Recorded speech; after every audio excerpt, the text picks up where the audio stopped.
Welcome, everybody, back to another episode of The Bunker. And this is one of a first for us. The show is finally on YouTube. Yes, you can find our dulcet tones and our boyish good looks. Well, mine anyway. Don't know about Jesse and Scouse. On YouTube now, type in @ sign Commander Bunker and you will find us. Don't type in The Bunker for whatever reason. Adolf Hitler comes up and that's just a whole nother podcast. But we are back to talk some more Washington football. And as you can see, I'm joined by one of my fellow co-hosts today, Mr. Jesse Martin. Jesse, how are you? It is Mother's Day over there. Happy Mother's Day to all you American mothers. How are you, my friend? I'm doing great. Yes. And happy Mother's Day. And finally, we wore Andy down so much and put a gun to his head. And now he is showing his beautiful British face on YouTube. So Yeah. you can all come and see him. Yeah, @ Commander Bunker. We are joined by someone from our UK WhatsApp group. Jesse, I thought I'd throw a spanner in the works this week. You normally really struggle to understand Scouse sometimes, and even me, the way he talks.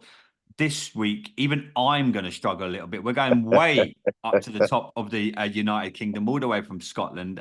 Cameron Macdonald. Cam, how are you, my friend? Thanks. First debut on the pod. How are you, brother? Not bad at all, mate. And it's a good job you're doing it on YouTube because you can get subtitles in for what I've got to say later on. Yeah. So what the hell did you just say? No, I'm just kidding. Honestly, I struggle. I've got a lot of family up in Scotland, and even I'm like sometimes looking at it. When they've had a drink as well, Jesse, you thought I was like got more Cockney when I'm drunk. Oh my God. I had a night out in Glasgow, and I'm looking at my friend who's from Scotland. I'm like, what did these guys just say? I'm not really sure. But boys, let's get back to talking some Washington football. Jesse, rookie mini camp started this past week, just gone. Loads of stuff has been shared on social media and via the Washington Commanders socials. Jaden Daniels, from everything that I'm hearing and seeing, again, take this with a pinch of salt. And what we see in rookie training camp is what we see. Saying that he looks the part, that he looks like an NFL quarterback. What have you made of what you've seen so far of rookie camp?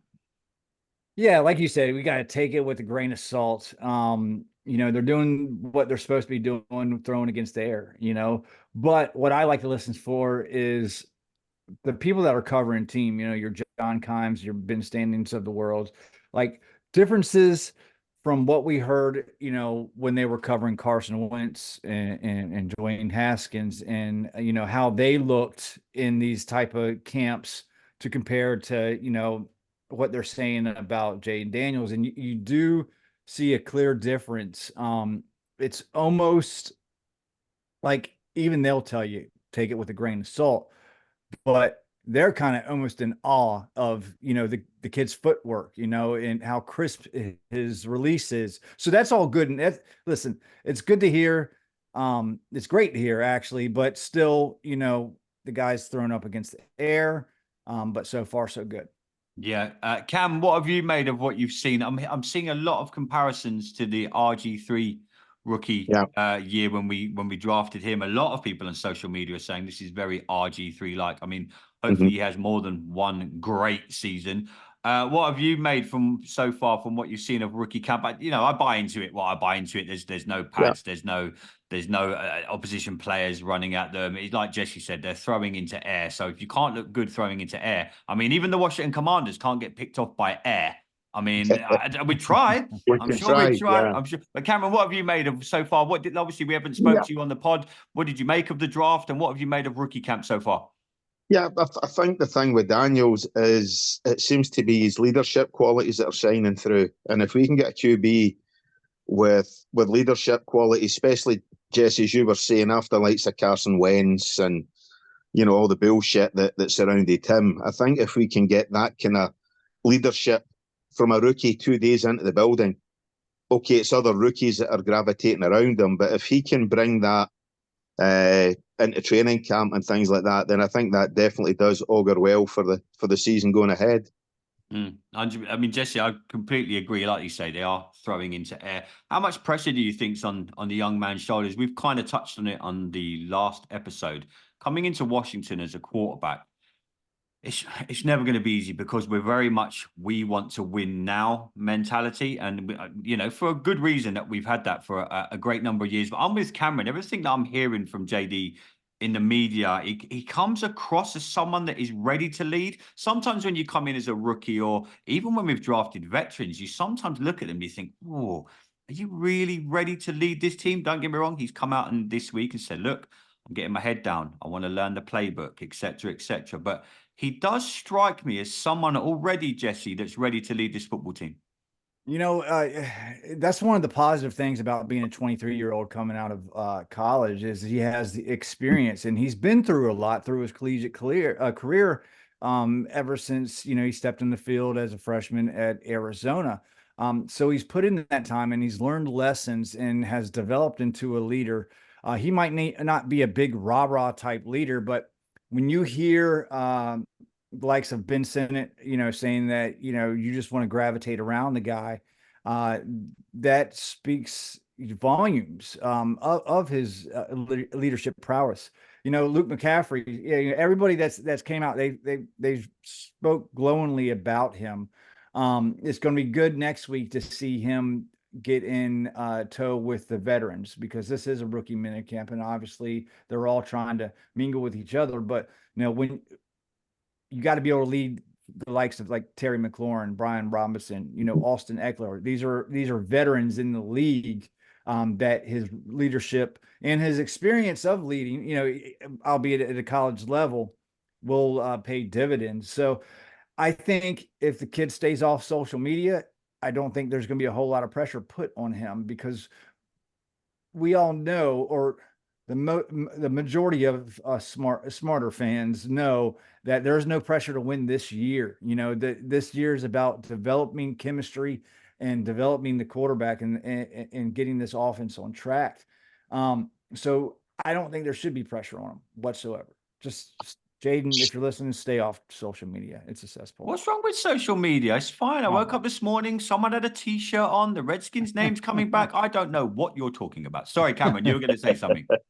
Yeah, I was going to ask Jesse. When you look at, he's obviously going to go through his career compared to May, but when we look at part of the reasons for maybe Daniels getting taken over May, do you think possibly the fact that he's been at two colleges had something to do with that? So he's worked with two different systems. He's not just coming for UNC as May would have been. I'm sure that's, you know, on the list of I mean, it's a good question, matter of fact, but I'm sure that has something to do with it. You know, I think when Quinn and Peters were looking for the quarterbacks, you know, come to find out that may have not even been on the list of, you know, you know, the top two. Obviously, what's come out has been McCaffrey. I mean, not McCaffrey, but McCarthy, and was behind Jaden.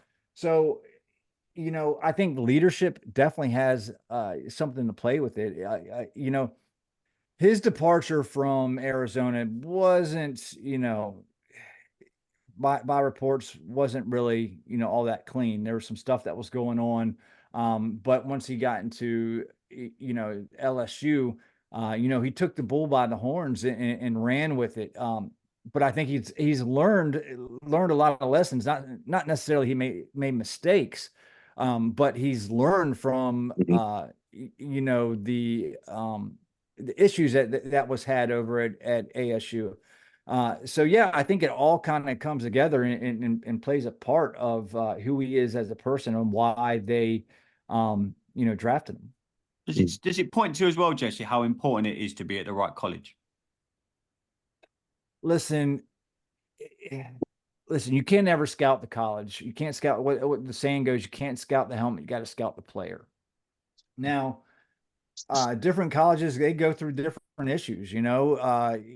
It was sometimes it's a wrong place at a wrong time type of deal. And I'm not saying that was with Jaden, but you know, I think Drake May, if you put Drake May in Jaden's shoes at LSU, you know, he could have had a better year, possibly. I don't know. We just don't know. But you got to scout the player and not the helmet. At least that's what I've always heard, and that's what I always believe. It doesn't matter what school they come from. It matters. It's the talent and the type of person they are.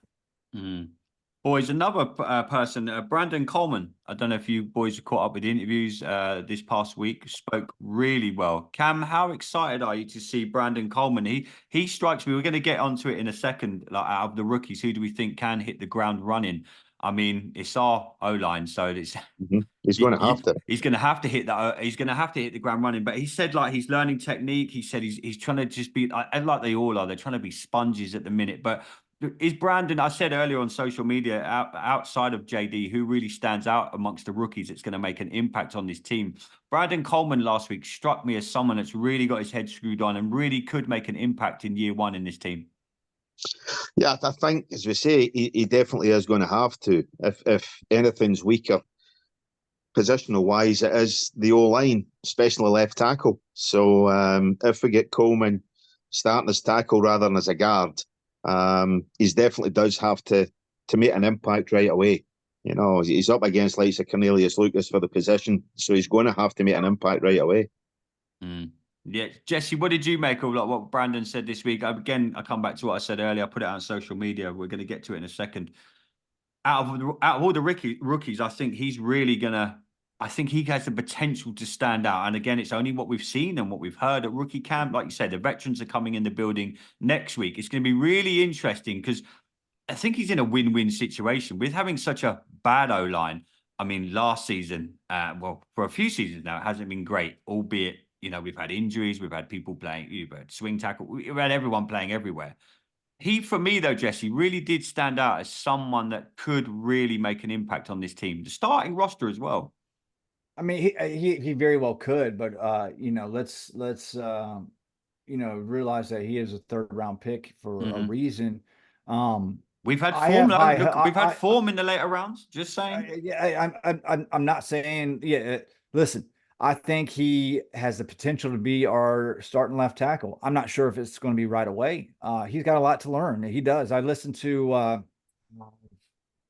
somebody had his O-line coach on. I want to say maybe it was Craig Hoffman the other day, and I listened to his O-line coach talk about him, and you know, obviously glowing things to say about the kid, that he can play anywhere on the offensive line, even center.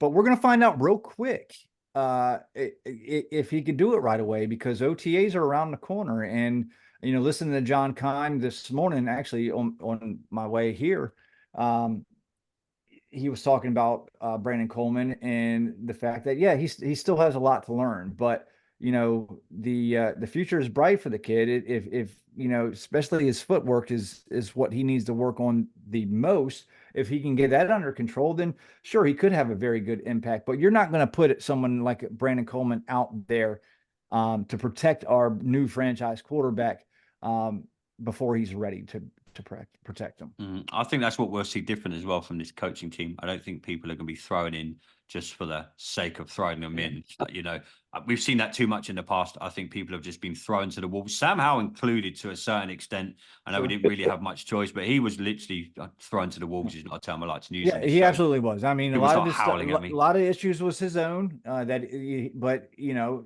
he did not have a fair shot. I will admit that. I'm not necessarily a Sam Howell fan, but yeah, I think you're absolutely right, Andy. This coaching staff is going to do it different. They got to earn their position on the field. Yeah. So boys, I put it out on social media earlier today. Cameron, I put out there, apart from Jaden Daniels, which of the rookies do you really think could make an impact on this team? I was going to go through some of them. Jerome Coleman, he says Luke McCaffrey, I think, will be what a lot of people wanted Trey Quinn to become. A lot of people have come in with McCaffrey and Sinnott and Ertz. Nathan Parry is coming. Looking forward to seeing Sinnott and Ertz. Will take a lot of the tight end one snaps. Yeah. McCaffrey's looking at least wide receiver 4. Where are you sitting aside from Jaden? Who are you most excited to see out of the rookies, and who do you think will make the biggest impact on the team? Yeah, I'm on the offense, and I think McCaffrey will be wide receiver 3. I think I've said that to you. I think I've tweeted you before about that, Jesse. I think McCaffrey will be 3 because I don't think there's enough competition there. De'Ami Brown, to me, is a cut prospect. 5 at the very best. So I think McCaffrey has a chance, definitely to state a claim for wide receiver 3. Sinnott, is he going to be starting tight end? I think every possibility he could be, or at least working some kind of rotation with Zach Ertz. Yeah, no, I think you're right. I mean, tight end position's really interesting here now, Jesse. Obviously, now Logan's gone out the building. Sinnott's taking his 82 jersey. We're not going to get into the numbers. He's taken 82. Jesus Christ, that was a whole different ball game that was. But yeah, I think Ertz and Sinnott, I think is going to be an interesting rotation because Ertz has got to stay healthy for one. We know he's had some injury problems in the past, and Washington in recent years, everyone and his wife seems to have been injured at some stage on this roster.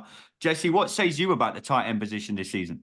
Yeah, no, I'm excited about the tight end position this season. To be all honest with you, it's been kind of a weak point years past. Logan, we all love Logan, but he couldn't stay healthy. But Sinnott was my favorite. I knew Brock Bowers was going to be out of reach for us, but Sinnott was my favorite tight end on the board. Some people think that we may have reached for him. I do not believe that whatsoever. He's a freaking badass. I love the fact that you got a guy like Zach Ertz that's going to come in here and mentor him, because Sinnott is going to be our future tight end 1, period. I think maybe Zach will start that way, but we're going to run a lot of 12 personnel anyways, running with two tight end sets. So yeah, but I'm with Cameron, and Luke McCaffrey is absolutely one of my favorite players in this draft class. I think he's going to have a humongous role. He's going to be our starting slot receiver. Our slot receivers in the past have been kind of small, but he's a bigger receiver, man. So I'm really excited about Luke, and I think he's going to have probably the most, besides Jaden, obviously, the most impact on the team right away. How excited are you boys to see them go in with the veterans? The starters, shall we say, this coming week now, Jesse and Cam. I mean, it's going to be interesting. I mean, I listen to the Burgundy Zone all the time, and Carl always says, like, Terry McLaurin in his eyes is the elite number 1 receiver in the entire league. If we can finally get that guy a quarterback to show why we all think, and what we all know as Washington fans, why he is the elite number 1 wide receiver in the league, I think we could pull up some trees and unexpected trees in this league and this division.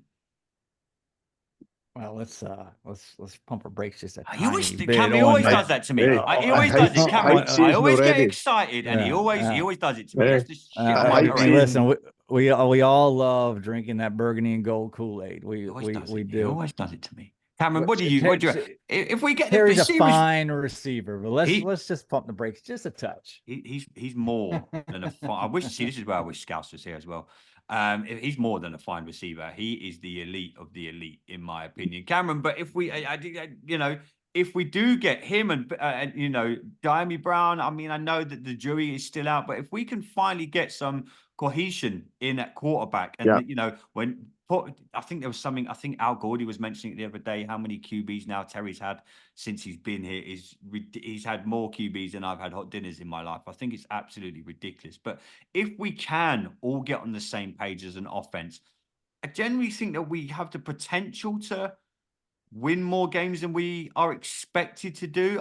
Like we said on the last show, I'm not going to sit here and go 9, 10, 11 wins, but there's the potential there to every now and again in games. I think we'll slowly start to see bits of what we're going to be in the coming seasons, if that makes sense. Well, let's look back at last season, and with a pretty poor offensive line, some really dodgy play calling and things like that. Start of the season, we were scoring points for fun, and then obviously the wheels came off. So let's take that with a decent QB, with some decent protection. Dotson's due a kind of bounce back season. So who's to say offensively we can't pull up some trees, as you were saying, and get some decent points on the board? And if we can score points, we should have a strong enough defense behind, like I said, Joe Wick, to actually get some wins. So yeah, 10, 11, I don't think so. But if we can take 6, 7, 8 wins, I'll be quite happy. Yeah, no, it's going to be. Jesse's dying to say something.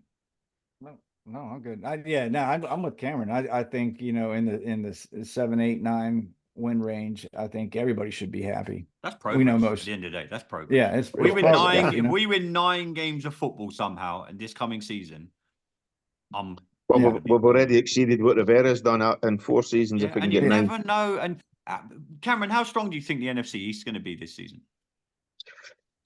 Well, Dallas are going to come back to the pack. Let's be honest. The Giants should be stronger. The Eagles, I don't think their arses will collapse the way they did last season. So I think the Eagles should win it. But I think any of the other 3 sides can be contending for second place, including us. Yeah, I think the Eagles are going to run away with the division this year, and Cam's right about Dallas. I think they're going to take a step back. They're hurting in the salary cap department. They couldn't really do anything this offseason as far as free agents goes. And the draft class was just kind of meh, in my opinion. And they lost a whole hell of a lot too. I mean, they lost a bunch of players, and they lost a lot of the defensive coaching staff. And then they got Mike Zimmer coming in, and they're 2 total different. I mean, he's a good defensive coach, but I think Dan Quinn's a lot better than him. The Giants, I think, are still the Giants. They got Daniel Jones, a receiver, but they still got Daniel Jones. But again, they've been kicking our ass for years now. Yep. That's neither here nor there. But I think we do take a little tick up, and I wouldn't be surprised if we won the same amount of games as the Cowboys won. Well, who's to say? I would expect us not to go 0-6 in the division this year. There's absolutely no way we shouldn't win. Just beat the Giants on the road, please, for the love of God. Can we beat the Giants on the road? I mean, beat the Giants, beat the Cowboys, and maybe even pull out a win against Philly. Whether it's at home or up there. Philly. Yeah, we have. If we go 3-3 in the division, I think it will be Giants will be last. Philadelphia, then it'll be between us and the Cowboys who wins the division this year. Drinking the Kool-Aid. Drinking that Kool-Aid, Danny. Kool-Aid. Drinking that Kool-Aid. It's Sunday. There's not having us and the Cowboys. Are you drunk? Yeah, normally, you could probably say that with me at some stage over a weekend, but I'm just, just optimism. Call me optimism, Andy. Today, I'm just trying to be. You must have got sunstroke on that golf course yesterday, Boris. No, yeah, I did. I think I did actually, mate. It was good to be back on the golf course. I mean, in my opinion, I think we got better, a lot better during the off season, but the Eagles got better too, and they were already good. It's going to be interesting. Boys, we've gone nearly half an hour, and we haven't mentioned the number 5 jersey being passed over. Let's quickly brush over it, shall we say, and talk about it briefly. Jesse, obviously, Jaden Daniels got given the number 5. Apparently, him and Tress, found this part interesting in the press conference. They come to a deal that he's not allowed to disclose when asked what part of the deal was that he got the number 5.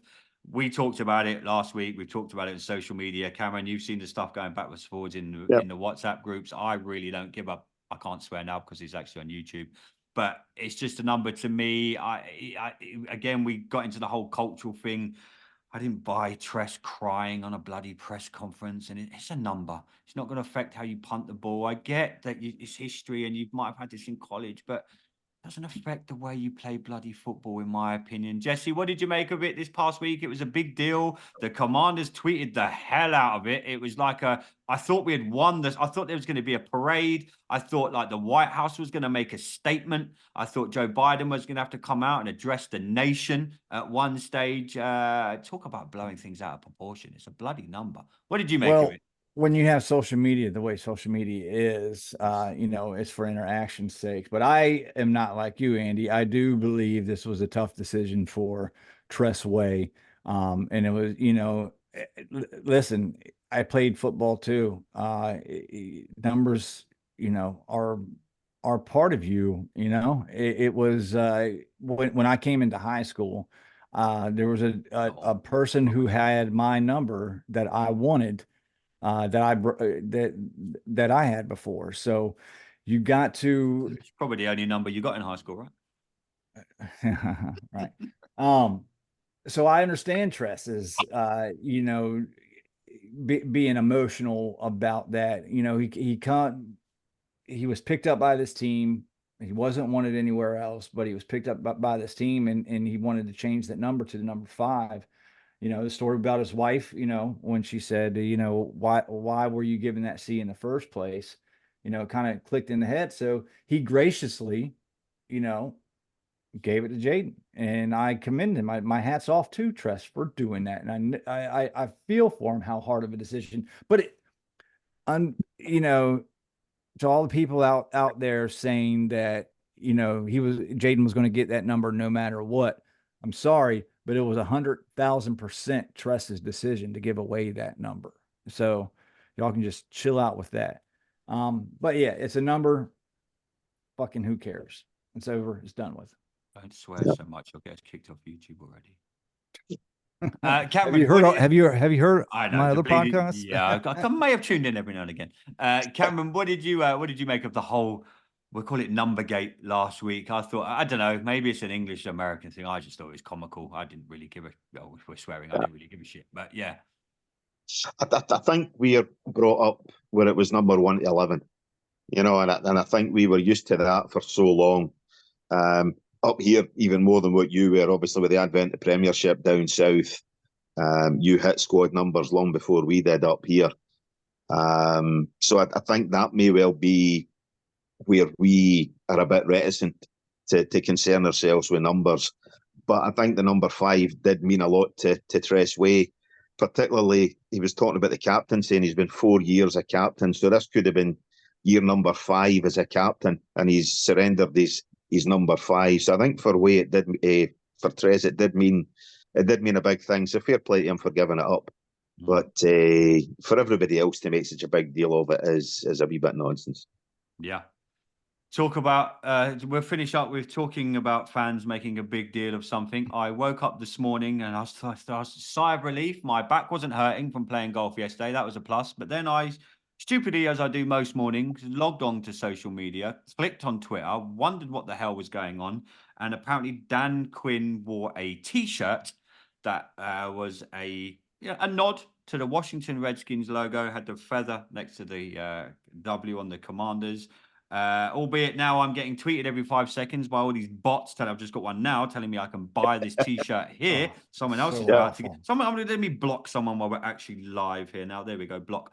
Cameron, Jesse, what did we make of it? It's not official merchandise. I saw JP Finley talk about it today. I've heard Kevin Sheehan talk about it today. We're here talking about it. It's definitely the off season because we're talking about our head coach wearing a T-shirt with a tiny little nod to the Washington Redskins on it. And again, like I said last week, proud to be a Redskin. Always will, always have, always be proud of the heritage. I absolutely, and don't get me wrong, if they announced that we were the Washington Redskins tomorrow, I would be as happy as the next man. But there is more chance of Jesse going on a date with Kim Kardashian than that happening. So, boys, again, this is just the off season, but Twitter seems to have gone into a meltdown. I mean, what's new with Twitter? You know, listen, I like these now that y'all can see these feathers, just like the next fan. It's fine, but it's a fucking T-shirt. A T-shirt. We're melting down over a damn T-shirt. You know what happened? Someone gave that to Dan Quinn. He was like, "Oh, that's cool.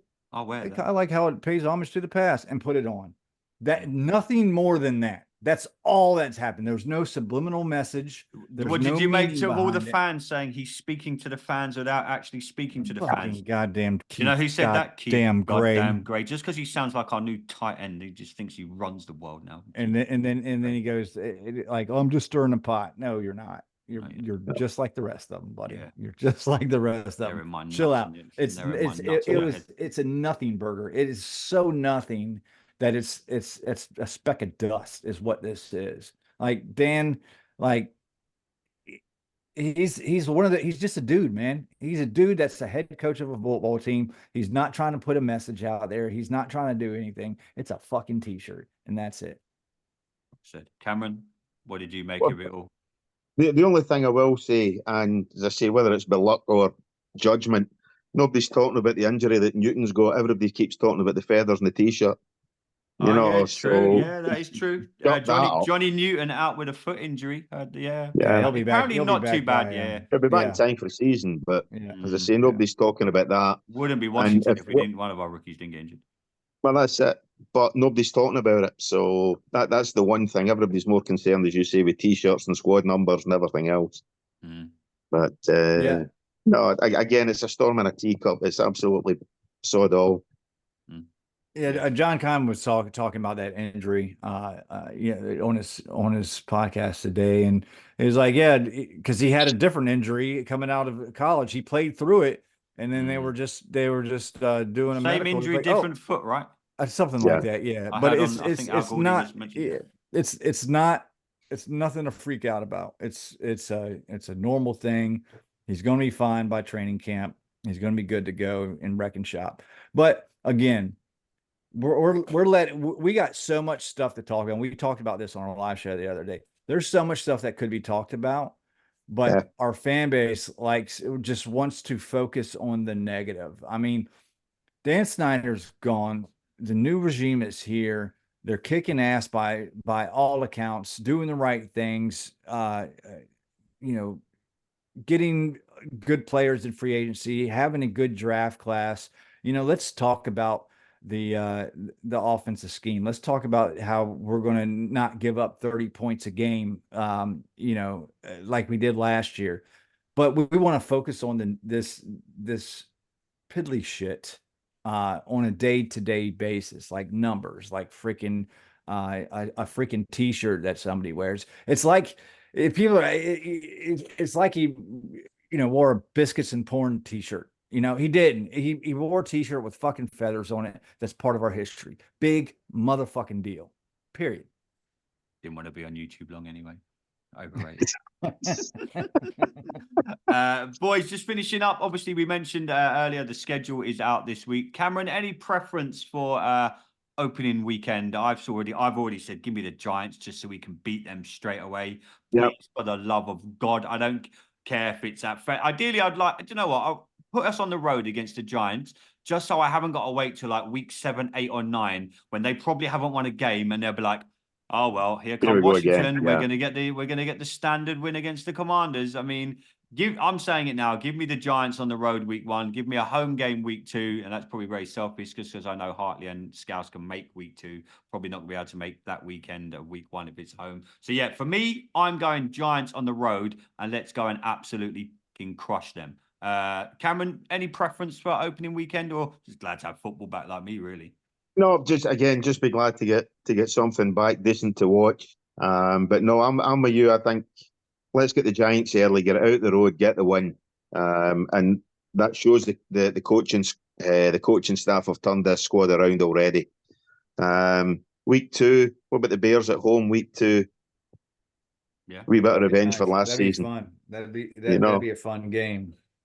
Jesse, what about you? Any preference, Jesse, or you just don't? I mean, my only preference is that we keep up with our yearly ritual, all getting together for home opening weekend, and we can't talk about that actually on TV. So we cannot talk about what goes on week 1. Cameron, we will tell you that off air. What goes on? I'll be there next year, guys. Yeah, it'll be great. It'll be great to have you. But yeah, obviously, schedule is out on Thursday. Like you say, everyone's back now. Camp next week. All the regular guys will be back. It'll be interesting to see what this team does. But Cameron, just I really appreciate you coming on the show, mate. The first one on YouTube. Thanks for asking, mate. Just tell our listeners where they can where can they find you on Twitter, mate? The beloved social media. At FK Commander Fan, a nice short one. That's pretty much across social, Twitter, Instagram, whatever else. So that's me, yeah. Anybody looking for online personal training, Camac Fitness, but that's us. Might send Scouse your way. That's a joke, Scouse, before you start having a go at me. Jesse, my man, a pleasure as always. Like you say, you can find us on YouTube now. Jesse, I have finally caved. He caved. Yeah. I don't know why he can be bothered.